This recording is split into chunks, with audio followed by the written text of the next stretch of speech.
Chapter 3 Paul Bunyan's Camp on Onion River. One day, Paul's father was offered a contract to log the Onion River country, which was in the mountains to the west. It was wild and mountainous, and his father refused. Paul spoke up. "Father, I am no longer a boy. I want to become the world's champion logger. With the help of your men and Babe the Blue Ox, I will log the Onion River country and start a camp of my own." His father agreed, and Paul gathered a crew of the finest lumberjacks in the land. He promised them many fine adventures if they would follow him into the new country. They gathered their axes and saws and loaded the wagons.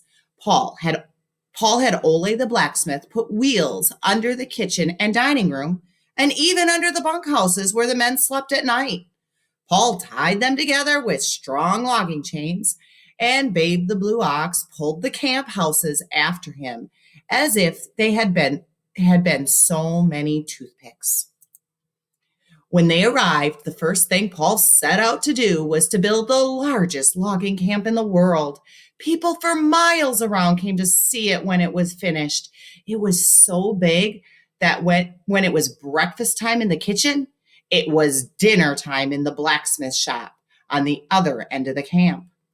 Every day, more men joined the camp of Paul Bunyan. Finally, there were so many that Paul had them work in 3 shifts. One group working in the woods, one going and coming from the woods, and a third eating at camp. Paul bought a great watch so everybody would know when it was mealtime. It was 4 feet across the face of the watch, and he tied it to his trouser pocket with the logging chain. Of course, it cost a lot of money, but Paul said it gained enough time in the first 3 days to pay for itself. At dinner time, Hot Biscuit Slim would blow a huge dinner horn.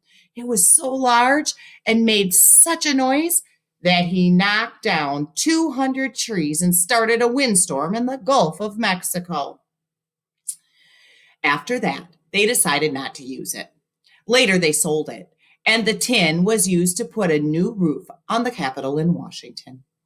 It was a very busy camp. Hundreds of men called swampers cut paths through the woods. Then the sawyers came and sawed the trees down.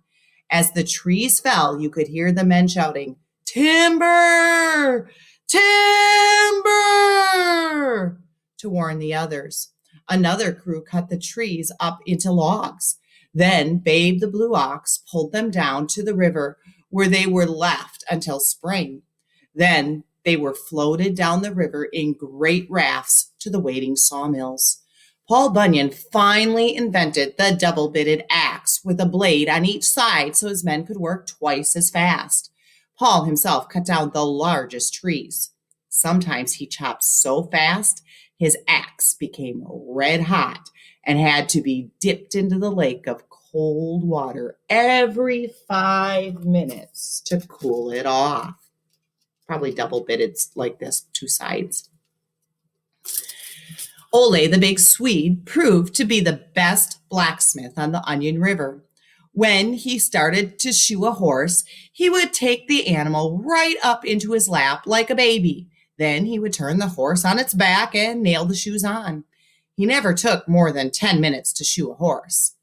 He once made a set of great iron shoes for Babe, the Blue Ox. They were the largest shoes in the world. They were so heavy that when Ole carried one of them from the blacksmith shop, he sank 2 feet in solid rock at every step.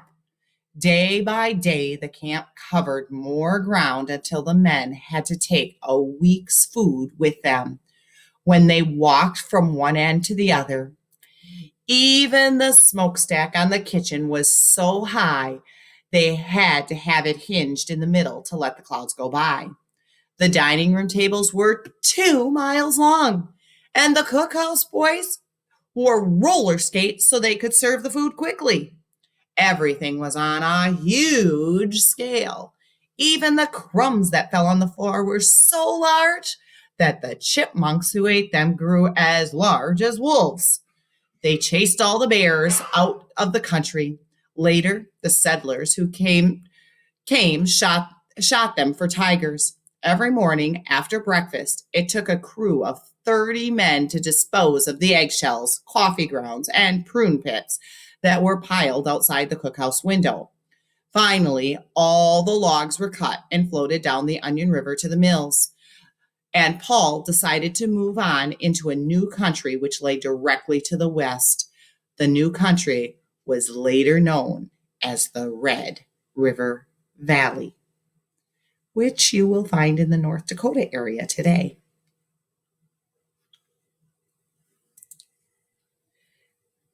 Chapter 4, Hot Biscuit Slim and Cream Puff Pet Fatty.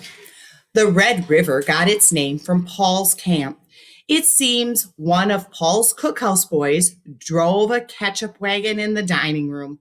Every meal, the men ate so much ketchup that the boy would get only halfway around when his wagon would be empty.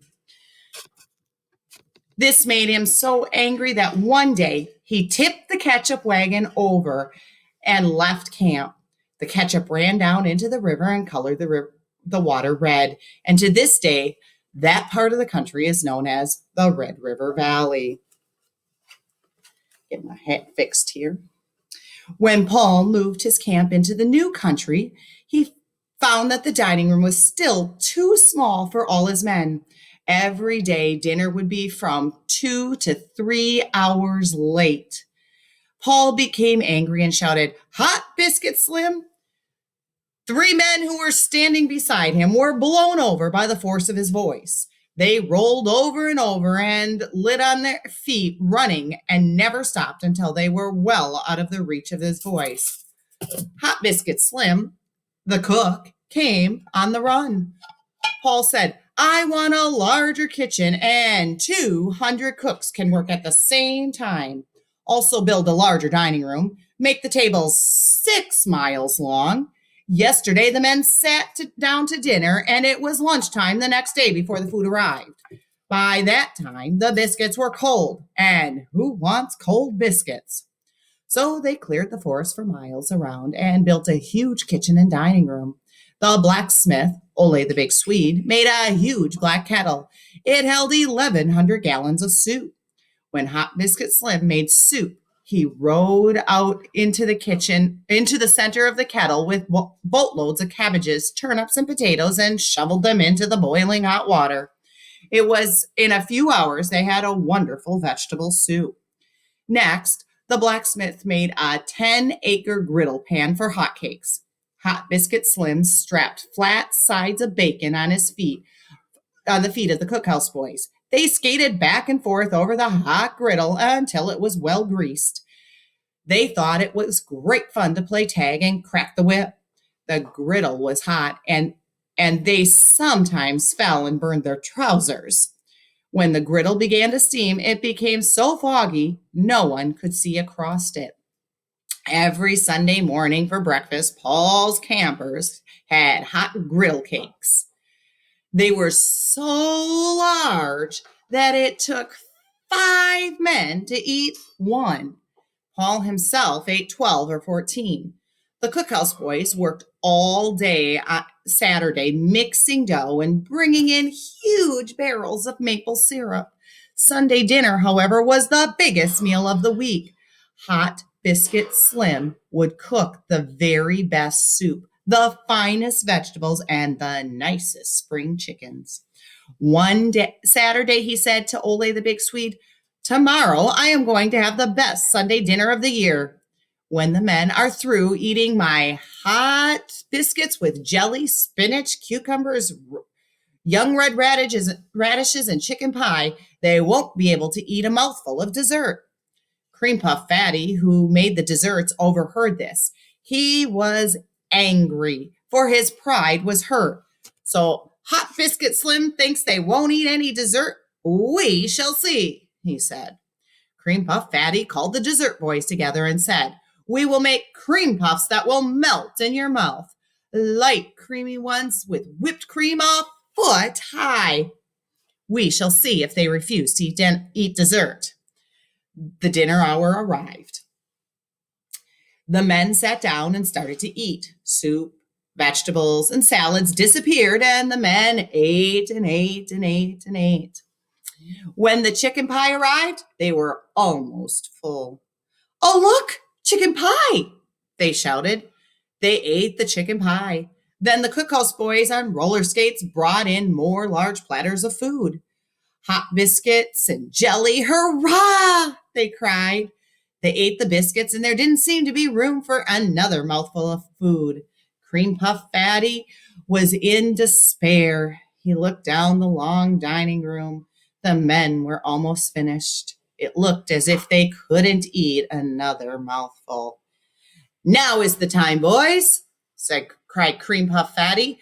The dessert boys strapped on the roller skates and skated down to the long tables. "Cream puffs, cream puffs," the men shouted as they saw large plates of fluffy white cakes topped with whipped cream. With a shout, they picked up their forks and started eating again. Not a man left the dining room. Every single cream puff was eaten. "Three cheers for Cream Puff Fatty," yelled the men. The fat little dessert cook had tears of joy in his eyes.